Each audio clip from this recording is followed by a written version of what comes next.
Naghahanap ka ba ng masarap na kainan?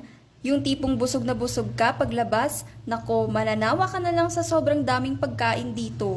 Hello guys! Another mini vlog na naman. November 25, Sunday ng 9 a.m. umalis kami lahat ng bahay para kumain sa labas. Nag-celebrate kasi kami ng 60th birthday ng tita ko.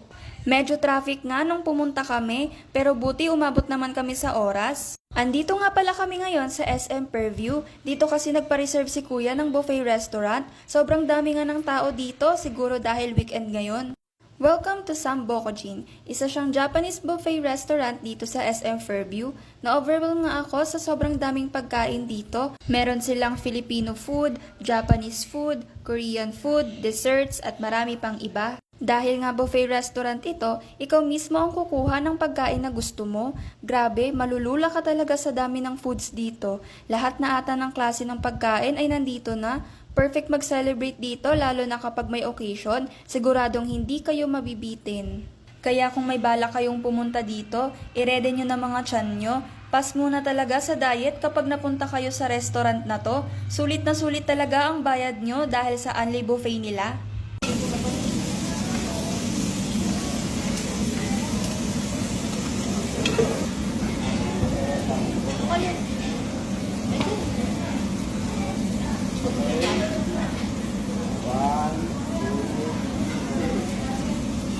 Sa mga natikman kong foods, masarap naman lahat. Sinubukan ko rin yung ramen nila, rate ko siya 8/10. Pinaka nagustuhan ko dito yung bagnet, sobrang crunchy niya. Buti na lang nakapag-practice ako gumamit ng chopsticks, kung hindi baka magkamay ako.